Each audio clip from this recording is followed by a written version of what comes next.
I might as well make just kind of a slow introduction because I have a little bit more to say than I usually do in these instances because there's so many of you and that's just awesome. We're very excited that you're all here. So first off, I'll let you know that my name is Rachel. For anybody who may be visually impaired, I am a white woman wearing a gray toque and an orange hat and glasses. I am here today as your host.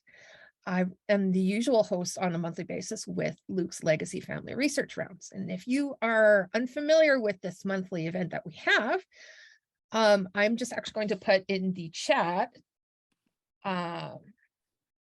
our email address. And the way that you can keep updated with these monthly events is to get our Family Engagement and Research course newsletter. And so that's one way to access that if you don't get that already.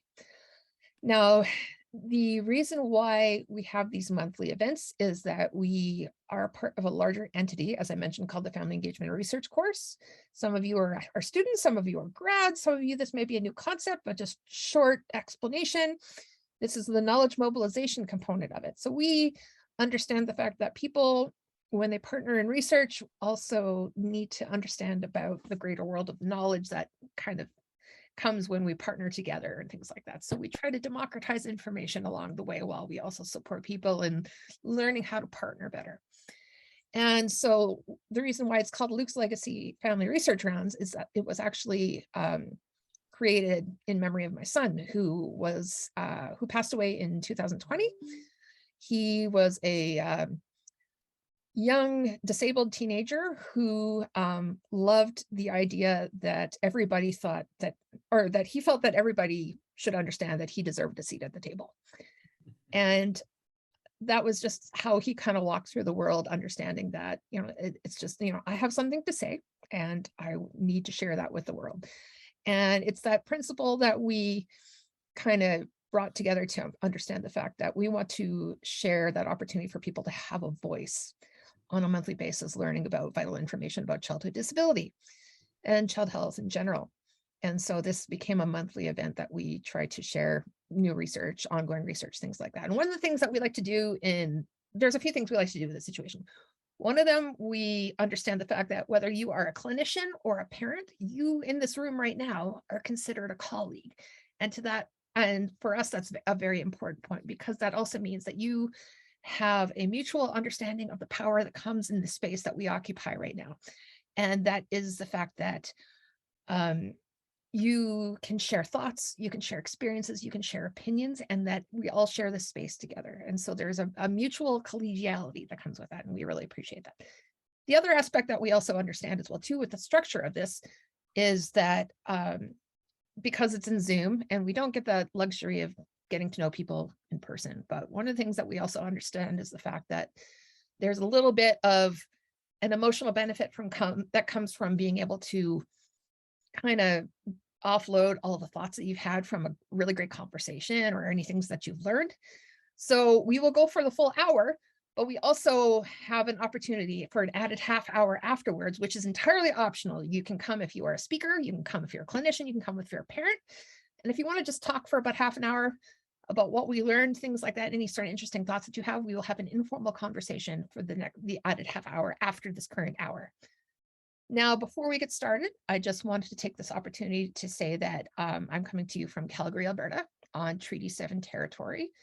And I am learning numerous aspects of what that land acknowledgement means to me personally. And I've learned a lot of things that have come and evolved from that, where not always, it isn't always the case where some of the tribes that are mentioned usually in it are historically accurate to where I live. So I'm taking an opportunity to learn and listen and understand and act on the things that come about from why we do land acknowledgements. So if you come, or if you are Canadian, or if you know and understand where you come from in this area and you'd like to provide a land acknowledgement, we would love to give you that space in the chat to do so. And also to mention as well too that for us tomorrow is National Truth and Reconciliation Day, where we take an opportunity to understand and act and to really advocate alongside as allies with Indigenous people here in Canada and in other countries as well too.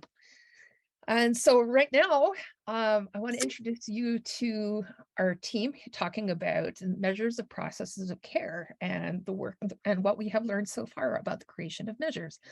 Now, I have had a wonderful opportunity to be a part of this team as well too. But I'm not going to do the talking this evening. I will be asking the questions later on, which is very exciting. I'm looking forward to asking some hard stuff if I can. But right now, I'd like to introduce you to Elizabeth Chambers, who is an amazing parent connected with the team here as well too, who will be sharing. Dr. Kinga Posniak, who co-PI or PI? I can never remember exactly. You are neither. Okay, it is Peter. All right. So gotcha. All right. Well, we're all just sharing power here. This is a wonderful thing about that. So Dr. Kinga Posniak is also my usual partner with the family engagement research rounds here as well too. And Dr. Peter Rosenbaum, who of course has been a part of the MPOC development since its inception back in the 90s. Yeah, and I'm also, sorry? Peter's the actual PI. Peter's the actual PI, our principal investigator. I don't want to use acronyms with people who might not understand that yet. I have a friend who used to use a water gun in moments like that in group settings, and she would shoot people with a water gun and say, nope, no acronyms, not allowed. So I'm going to stop right there with that. But I also want to introduce Sarah Earle, who has been helping out with this as well too. We have been getting to know you as well. So we have a wonderful team, and we're very excited to share with you what we have learned so far. So I'm not sure who I can hand this off to, but I'm going to turn my mic off. Please feel free to get the ball rolling.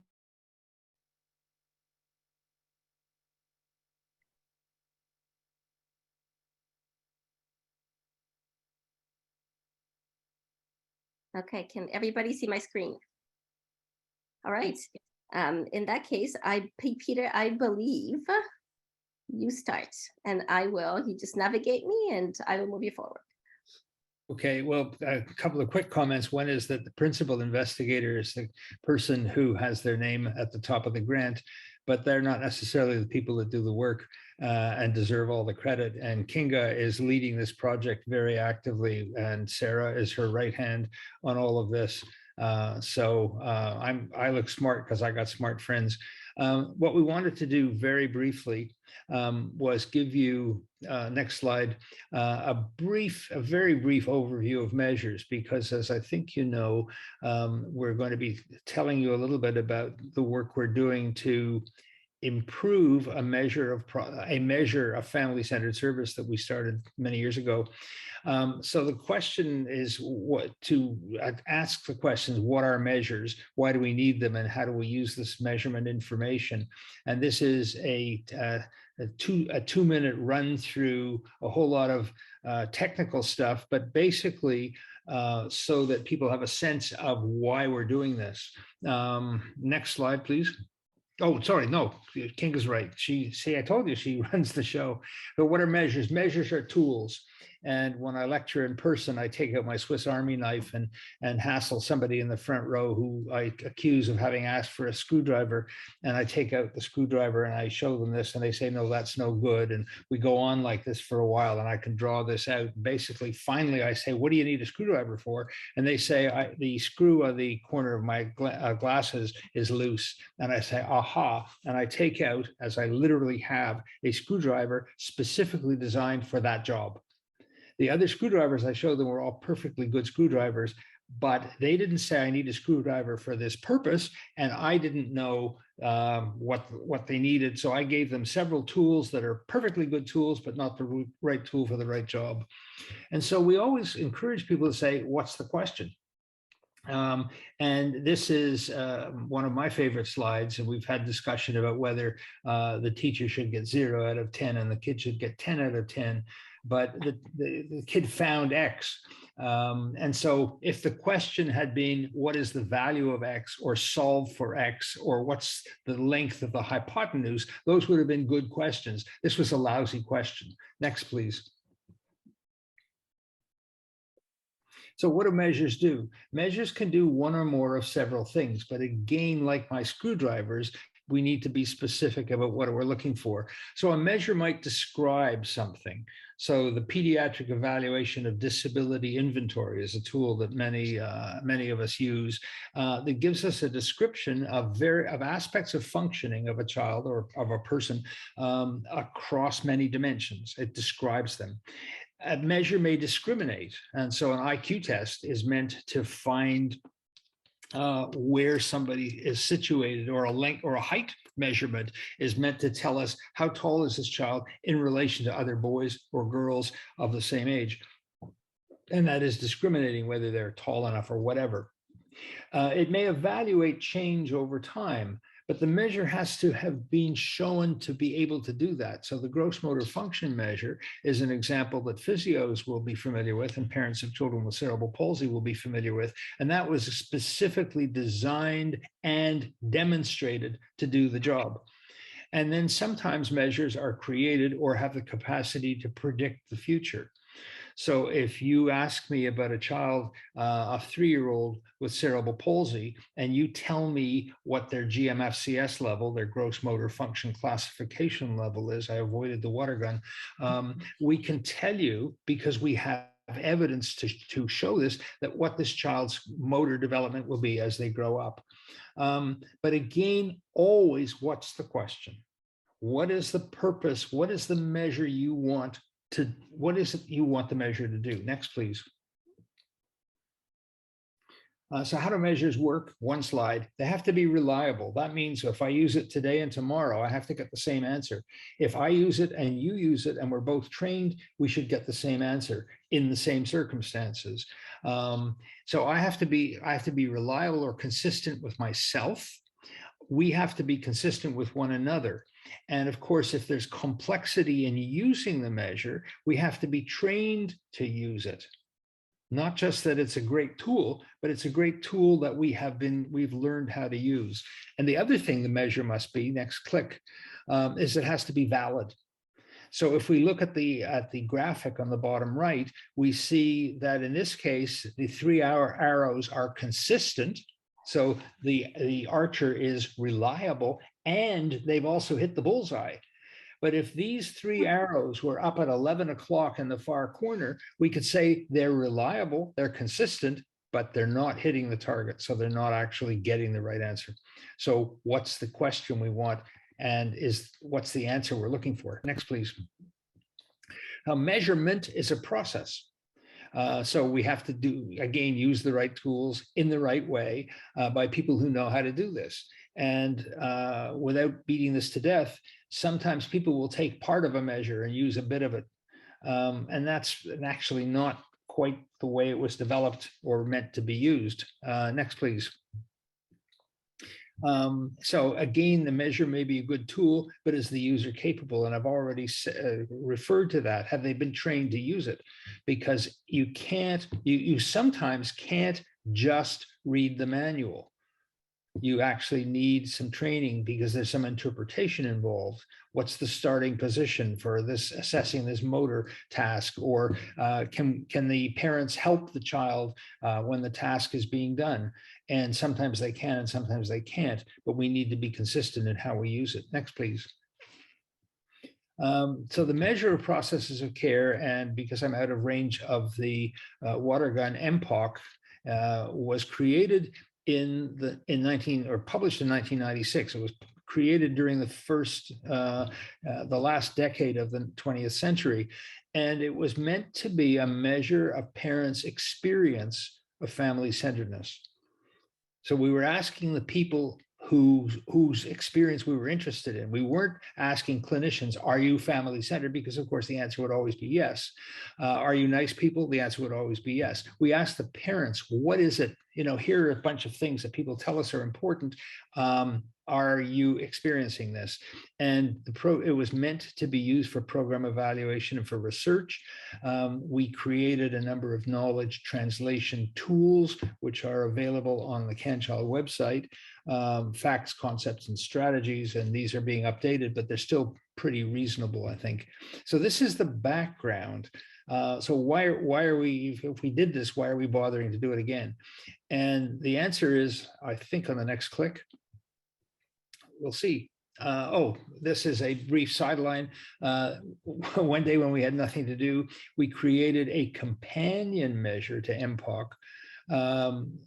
So that's another story. MPOC-R, the measure of process of care revised, which is what we're working on now, is an up-to-date version of the tool to assess parents' experience in 2022, 23, 24, as opposed to 92, 93, 95, because so much has changed in our field. And we had lots of evidence that the measure was no longer discriminating between better and less good experience, probably because gradually things had changed and parents were generally satisfied and were reporting good scores, but the measure wasn't doing what we had wanted it to do, which is discriminate. And we're creating this both as a measurement tool and a teaching tool. And the teaching is for service providers. So we'll be able to say, as we did with the MPOC for service providers originally, these are things parents are telling us are important. These are things you should think about doing. And we can ask you, are you doing these things? So we hope eventually to have a revised version of the service provider tool as well. I think, is that all for me? No, one more picture. And you see, we have a whole gaggle of people who are all smiling because we asked them to smile, and because mostly they're smiley people. So there's myself and Gillian King, who's one of the original developers of the measure. Connie is next, and Ray, who you just met, Elizabeth, who you're going to hear from, and Allie. Thank you, Ali, from somewhere in the middle of the country. And on the bottom at the left is Dale McCauley, who's a colleague at CanChild, Kinga, who's running the slides and who's going to be contributing. Rachel Toplicki, who's an occupational therapist with us. Sarah, who's on the call. Eric, who is a statistician and methodologist and advisor to us on many of the things we're doing, and Olaf Kraus de Camargo, who is a developmental pediatrician. So you see that we've got a gaggle of people who have their fingerprints all over this work. Okay, so then I get to jump in here with my portion of which is sharing I have the responsibility and the honor of sharing some of the voices that we heard in the process of our research. So we've held virtual focus groups with parents across Canada to hear about their experiences with healthcare delivery for their children, both good and or bad, and to find out the ideas about what they want, what they need, and what they're expecting from service providers. Altogether, we talked with 69 parents. We had 55 who were mothers and 55 who were mothers and 14 who were fathers. We held 2 special focus groups for fathers and 2 focus groups for 16 parents who are also service providers. Because during the course of doing this work, we discovered that parents who are also service providers have unique experiences to share. An interesting thing that they told us is that having a child in the system made them rethink and often change the way in which they work with families. Next slide, please. So this is what parents have told us about their experiences with healthcare delivery and about what is important to them when they receive services. These are the key themes that we extracted from parents' accounts, along with a few quotes that bring them to life. So, parents want others to understand how much they are doing. And please humor me as I read the quotes, because that's what the English teacher in me has to do. As mother, you are the most invested person on the team. Whatever happens to your child happens to you. At the end of the day, whether my son lives or dies is of course upsetting to a healthcare provider. But they don't have to live with those repercussions. Another parent said, I hate that sometimes I am the administrator of medications he doesn't want, or therapies, and I have to be the bad guy a lot of the time. At the same time, I don't know if I trust anyone to be as patient as they need to be with him to support him. I would like to be more mom, but I think things would fall apart, unfortunately. The first thing that came across loud and clear is just how much parents do. Parents go to great lengths and make sacrifices. Parents are care coordinators, navigators, advocates, implementers of medical and therapy programs, researchers, of diagnosis, of service, of therapies, teachers to their own kids and their kids' service providers, and medical historians. Parents are often feeling forced into these roles because of lack of funding or services. Parents feel that service providers expect too much of them. Parents feel that if they don't assume these roles, their children can get substandard care. Next slide, please. We always love talking about the elephant in the room. Parents want service providers to see the whole family, allowing us to talk about our lives outside of just the diagnosis. What is your family life like? So knowing our whole family and knowing that we have other children to think about as well, and giving our whole family the quality of life. And it's not just about protecting our one child in a bubble that doesn't allow us to live life. When parents say they want service providers to see the whole family, they mean two things. One, seeing the needs of all the family members. Parents often need mental health supports, as do the siblings. Parents who are not the primary caregivers also want to be involved. And number two, seeing the big picture of family life outside of the child diagnosis. For example, thinking about the parents' work schedules or the family's desires to take a vacation. These are really important for parents. Next slide, please. Parents want to be seen and acknowledged as people. See us as caregivers, and it's not just our child that is impacted. It is recognized in the family. So like, hey mom, how are you doing? Often in general, our healthcare providers don't even stop to think about how hard it was to even get there that morning. Parents are usually juggling multiple responsibilities, often under considerable stress. Parents feel that their own needs as people are not seen nor acknowledged. Parents greatly value what service providers demonstrate caring and empathy, being human. This can be as simple as asking parents how they are doing or whether they have eaten that day. We actually had a very interesting conversation when this image was brought for the slide, as I am a parent for McMaster's Children's Hospital, and my son has been admitted there over 250 days, and I had not seen this poster yet, nor had I been able to, or ever been offered any food, or even it can be hard to get bathroom breaks. So any other parents out there, I'm sure, can hear me when I say that. Out of curiosity, I had reached out to my group of parents that I have joined ranks with throughout the experiences, and I heard a huge range of experiences, going from I'm getting 3 meals a day provided for me the whole time I'm there with my child to I'm not getting any support and I am literally begging to be able to go down to get something to eat, or having to unhook my child and take them in a dangerous situation so that I don't pass out from hunger.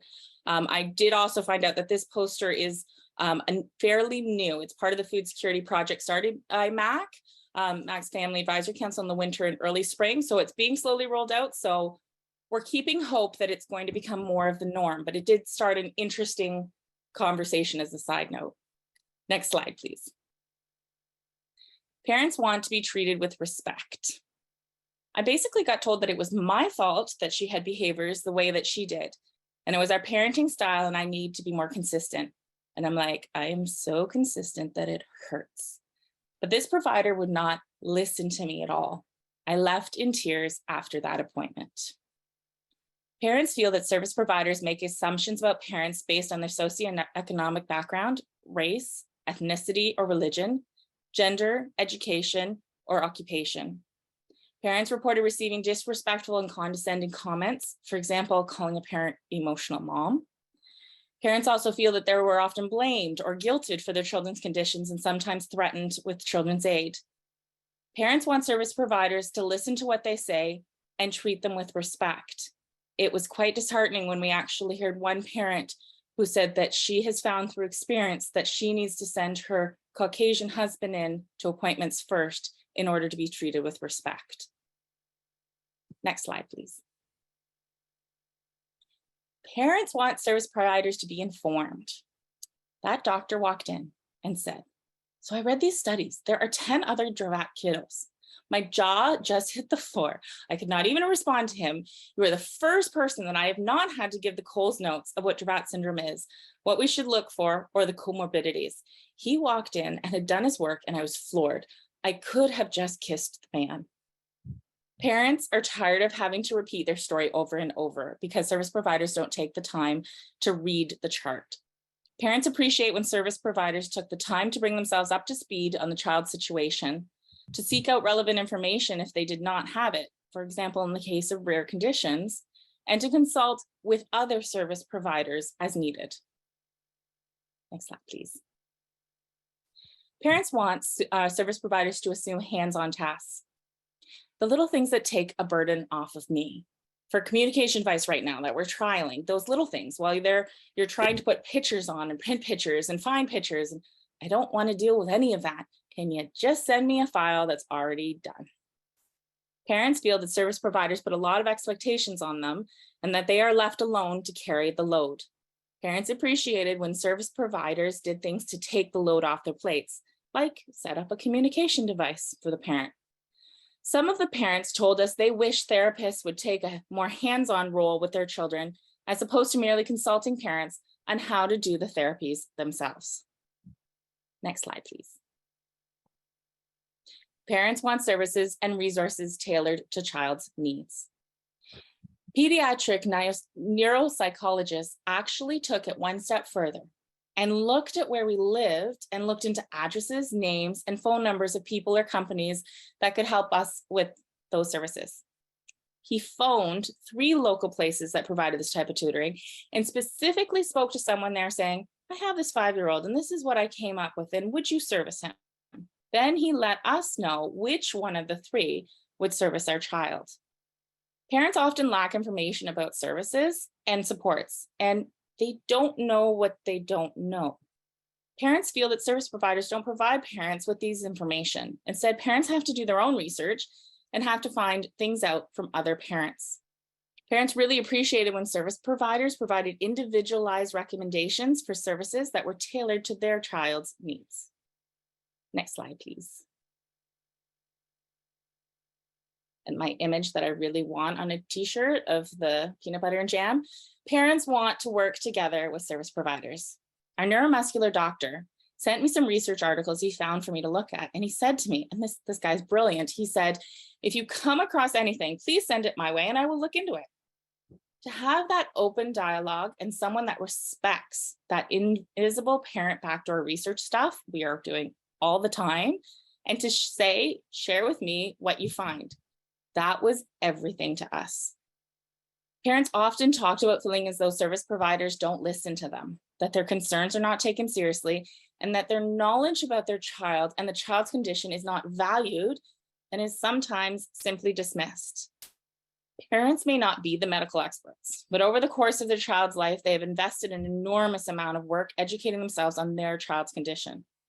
Parents highlighted that they wanted service providers to listen to the parents' concerns, trust the parents, acknowledge the parents' knowledge of their own child, act on parents' concerns and suggestions, provide parents with relevant information so parents can make informed decisions, and let the parent decide in what way they want to be involved, and recognize that parents' preferences will change over the course of the child's life. Next slide, please. Parents want service providers and organizations to coordinate care. We should not have to stick handle things as much as we do. I stand by the secretary, watch the fax send, and I'm on the phone with the other end ensuring that it got there, as it has happened to us many times when things were supposed to happen and the fax never arrived, and my child's procedure that he needs to live is delayed 6 months. That is a burden that should not be placed on families. Parents repeatedly noted their service providers don't talk to each other enough, and information is not relayed smoothly between people, departments, and organizations. Literally broken telephones happening. There usually isn't a lead person who oversees the child's entire care program, and as a result, parents felt that they had no choice but to be the messengers and the care coordinators. Parents also talked about the importance of coordinating the timing and location of appointments and holding appointments in multidisciplinary teams whenever possible. Next slide, please. Parents want easy, timely access to care. We had a physician check in one weekend on a Sunday afternoon. My kid was really sick, and I was like, whoa, but I'll never forget that. When they can do those little extra things, especially for complex families, it is life-changing. And as a parent, I have to add the side note, our children don't tend to get sick Monday to Friday, 9 to 5. It was really important to parents to be able to access service providers with ease and in a timely fashion. Okay, so this means service providers being on time for appointments, being reachable either by phone or email outside of appointments, being flexible about mode of appointments, virtual or in-person, depending on the circumstances of each appointment, providing ample time for appointments, and providing flexible appointment time outside of regular business hours. Next slide, please. Parents want organizations to be responsive and accountable to parents. I get a lot of concerning feedback, such as, that is a good question, and I do not know how to answer it, or it's a funding issue. Service providers pass the buck to funding quite often. They feel they cannot rock the boat amongst people because they are all team members, so no one else can make changes in it because it's like a big boys club. They are all in the club together. Parents talked about the fact that organizations frequently pay lip service to being family-centered, but are not actually responsive nor accountable to the families. Services often fall short of parents' expectations, and poor services are blamed on the lack of funding. Service providers working for the same organizations are reluctant to rock the boat and contradict each other, leaving parents with little recourse if a service did not work for them. Parents who are also service providers told us that service providers are often not able to deliver the kind of care they would like to because of organizational policies and systematic barriers. Parents want organizations to,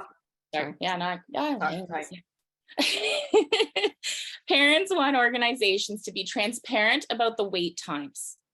Actually let us know what's going on and criteria for receiving services. To embrace technology for communication and information sharing. For example, let therapists use email to communicate with parents. Try to ensure continuity of care. Limit the gatekeepers as much as possible. Give parents opportunities to provide input, and then actually act on the parents' feedback. Okay, next slide, please. Parents want systems that meet families' needs. I work in children's mental health now, and we very much have a robotic system. That is how we deliver service. And if you do not fit into that, then we say that the parents were not compliant, and we cannot do the work without the parents, and say goodbye. Parents' accounts noted many structural and systemic barriers to delivering the kind of care families want. These included lack of services and of qualified service providers, lack of coordination among sectors, with the lack of coordination between healthcare and education being the most pertinent, uneven distribution of services by geography, either between different provinces or between regions within the same province, long wait lists, while children sometimes aging out of the system or the services before they can access them. Decline of services throughout the life course, from preschool to school-based and from pediatric to adult care.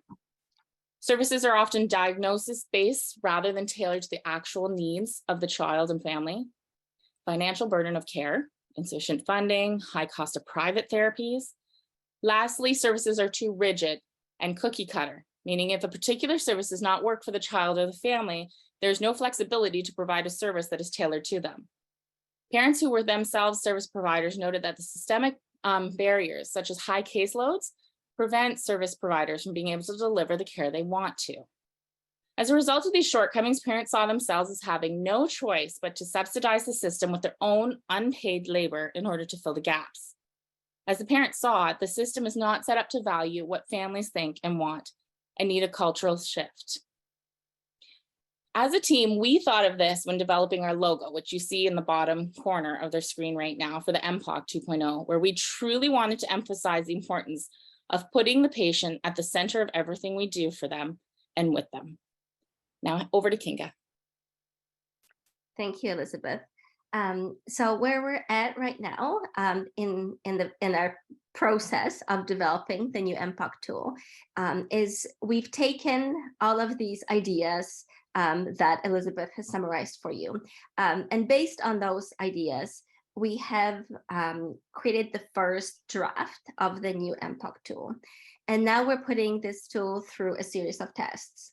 And this goes back to the whole process that Peter was talking about, the fact that when you're designing a new tool, there's a whole like systematic process in place. So where we're at right now, we, as you can imagine, there's always more than one possible way to design a survey. So we've nailed it down to 2 possible versions. And we have interviewed a few of the parents from the focus group and showed them the 2 different versions to get their feedback on which one works better for parents. And once we sort of land on the favorite, then we are going to kind of roll with that one. Now, then we will get 2 brand new groups of people, a brand new group of parents who have never seen any of this, and a group of service providers. And we are going to have them go through all the questions on the tool with a fine-tooth comb to make sure that the questions, or to make sure that they think that the questions are relevant and important to include, and easy to understand, and so on. And then once we kind of have a solid version of the tool, we are going to do further testing on it. So we're going to ask about 500 parents across Canada to test out the tool for us. So we're going to have parents complete the tool so that we can make sure that it measures what we want it to measure, and that it gives us consistent results over time. So that's the sort of where we are with the tool development. Now, in addition to the actual tool, we have this incredible wealth of knowledge about parents' experiences, which Elizabeth shared with you. So we want to do something with that, right? We want to figure out how we can package it up to make it available to people who are interested in it and would find it useful. And we have some ideas, but we are looking for more.